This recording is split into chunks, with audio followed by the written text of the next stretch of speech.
Greetings, petrolheads. Welcome back to Automation, the car company tycoon game. Last time we made a truck out of our little city car, and today I think it's time to move on to 1945 or something.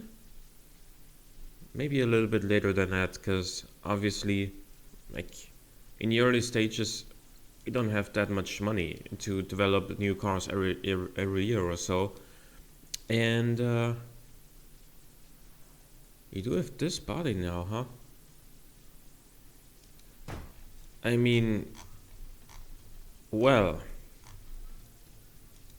the problem with this is that this is a sports car, but you know, people don't really have money to spend on a sports car after the war, because war is an expensive thing, so it is. Therefore, I think maybe we just go ahead and give our wait, delete this. Give our premium car a little bit of a revision. Wait a minute. That's the full.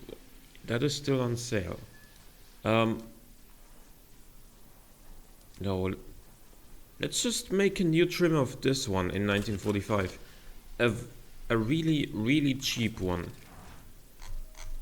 So for that, wait, that is the, oh, it still says 1945 in this corner. Give me a second here. There we go. Excuse me, why is this not?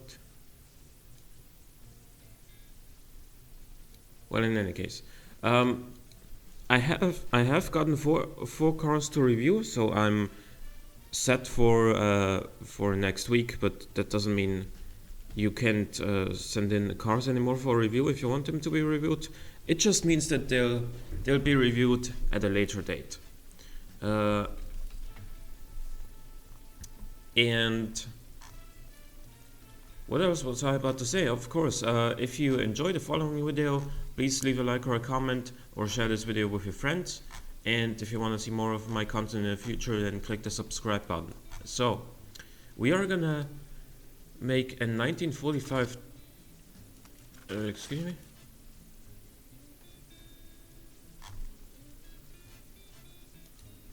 Wait, what is happening? Why is this not... Yeah, there we go.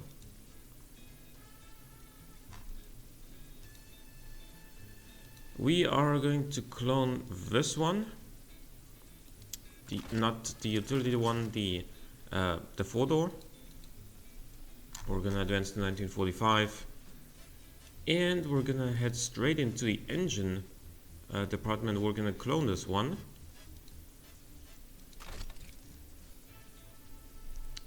Advance to 1945 here as well,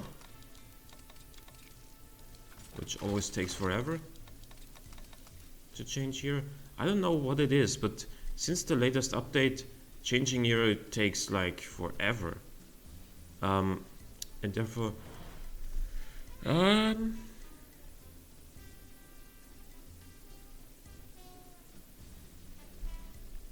you know what? Let's lower the capacity some more. Let's make the stroke a little bit lower. Go to like 77.5. Lower this down to. Let's actually make this a 1 liter. So let's decrease this some more. 71, and then this goes down all the way here. Okay, 67 by 71 on an inline 4 is 1 liter exactly. We're still making 31 horsepower. Oh, that is too much compression.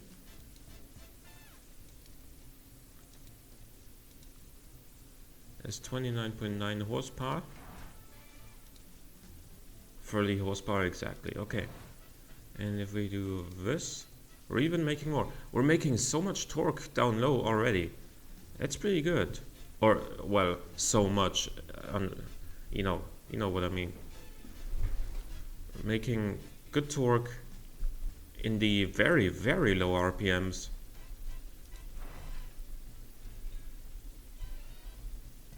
I think I'm still gonna stick with the twin carburetor here though.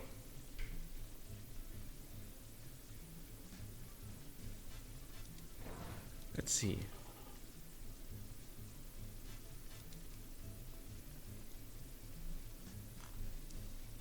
This is overall more expensive, excuse me? Why is this more expensive? In any case, let's what we could do is decrease the tire width a little bit.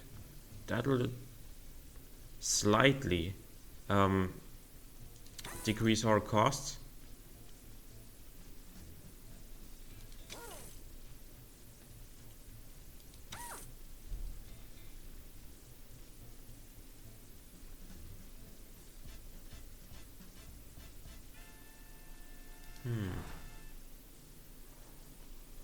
I don't really want to make the brakes smaller because we do have brake fade as is. I mean, so did basically every other car in 1945, but still. As far as this goes, maybe I even want to throw in a 4-speed box because the Volkswagen Beetle had one as well. And that way we could make a whole gear of overdrive. It wasn't really a thing back then, but you know, we could make it one. Like so.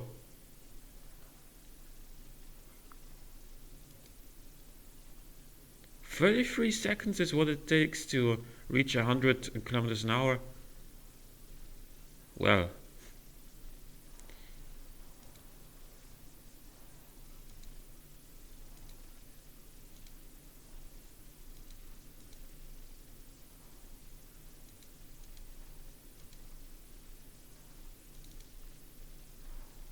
wait, what? At 81 spacing, we're at 30.3 drivability. And if we go to... Wait, excuse me. Why did it say 22.3 or some 22.9 or so? If we there we go. If we go, wait, is this a bug or something? Sometimes it just randomly drops to 22.9 at a certain at a different value on the spacing here. I'm trying to not make that happen for the final tune. Do we go for small? I think we go for smaller rims. That didn't really reduce the cost by that much, but it did hurt drivability and spoiliness. It did make for some better comfort though. And let's keep in mind that what was I about to say? That the drivability is still higher than on the 1943 variant. Aero we can tune down a little bit, or like less cooling off flow. Wait, why is this reducing the drivability by so much? Excuse me, the drivability is kind of bugged. It was right here before. 72.7 is what it was at before I started tweaking this. We were at 30.0 drivability, and now I'm back to the same cooling airflow amount, and it's at 11.6. How's that possible?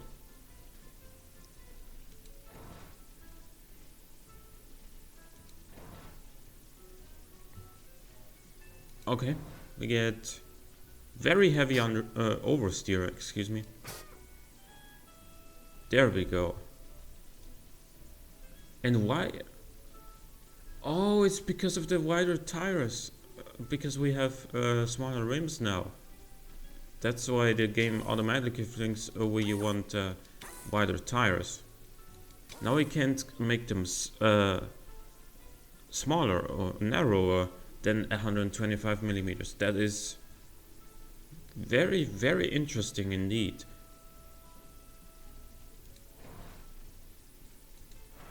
Now that makes sense. Okay.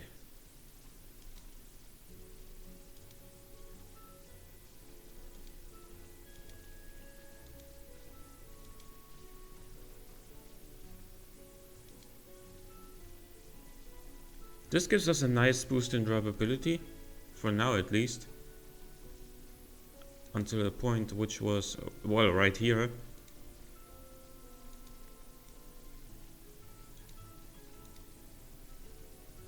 Okay, 1.4 seems fine. Damper stiffness. I can bring that up as well.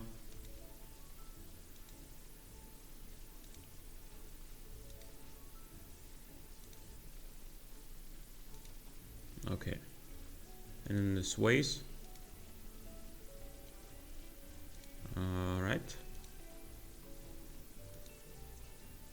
I think we're gonna leave it here for now. 34.4 drivability is certainly a pretty good value, or a pretty good amount for a 1945 car. So how does it do? It's dominating everything. It's also pretty expensive, but yeah, it's doing well on affordability, or reasonably well, at least in the premium categories, like commuter premium, family utility premium, fun premium, city eco. It's like affordability of 57.3% still means that more than half of the people that are interested in a car of this category can afford it. Wait, there's purchasing power 0.8, but there's something. Somebody pointed out that there's some way of telling how much budget people have.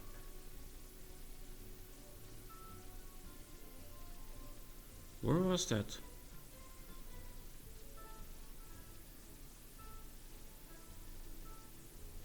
I don't know. In any case, commuter affordability is still at 59.6%. Family premium, that is exactly what we wanna, where we wanna be good at. We are at 80. You know what? Let's fix that. Let's mark this one for now. Pony budget and pony we don't want. Instead, we want this. And we want, yeah, let's stick with commuter premium. Maybe city premium, yeah. So for this we need more comfort. For this we need, more comfort and safety. And for this we need more drivability. Okay. What about, there's now the option of making a halfway choice, basically, between no entertainment and the luxury radio. You can now have just a premium radio.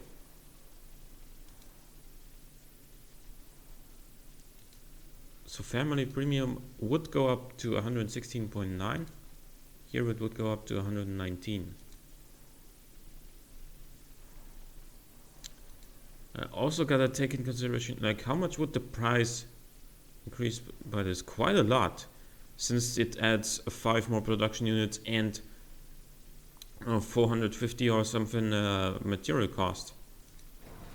So the price would go up to 8,400 from 7,500, and that is without a markup.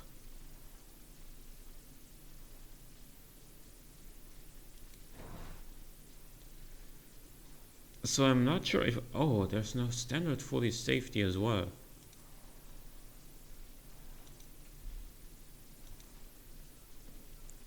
It would only slightly increase the affordability though. It doesn't change the prices too much. So I think I'm gonna stick with advanced here. Or if we go for a premium interior then. No, we said we wanted to make this cheap, right? Like, so let's go for some safety at least. Standard 40s. No entertainment still. Wait, why am I marking this then? The family premium, if it's supposed to be cheap. Wait, that did not change the price? Going down to standard safety did not change the price? Yeah, that's bad now. The brakes are now significantly worse. So is the acceleration compared to the 44 horsepower engine. 120 kilometers an hour is still, fast enough for the 40s.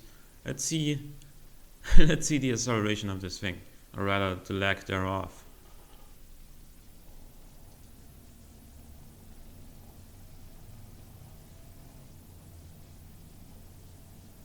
Okay, first gear was actually not that terrible, up to 50 kilometers an hour. But once it gets into second and then into third, man, you gotta plan in an extra half an hour or so if you wanna get to your appointment in time in this thing.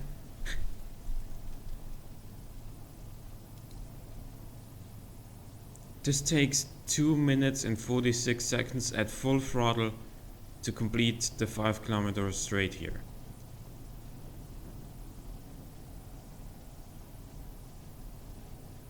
The quarter mile time of 24.3 seconds and a standing kilometer of 45.45 seconds. Damn. And the funny thing is, in those 21.15 seconds, it only accelerates for 19 kilometers an hour. Damn, that's really, really slow. Let's see, running costs are actually not that cheap, not as cheap as I expected. Total fuel costs are quite high. Economy is not that good.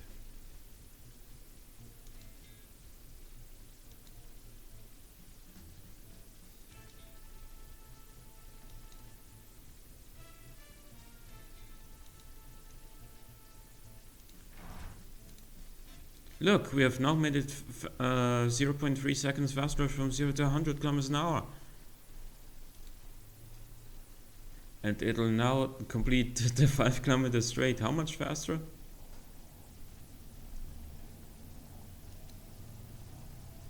One second, a little bit less than that.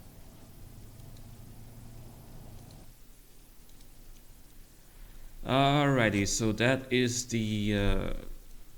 It's not really that much cheaper than the other one, is it? Is it cheaper at all? 7,500. But it is probably more affordable in the long run with the lower insurance costs, and maybe it uses less fuel too. I'm not totally sure about that. So this is the 1945. How do we call this? Detune, if you want.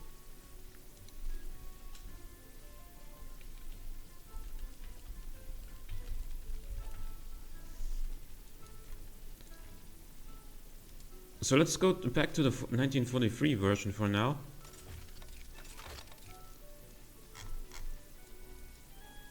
And see the detail stats. It does cost slightly more,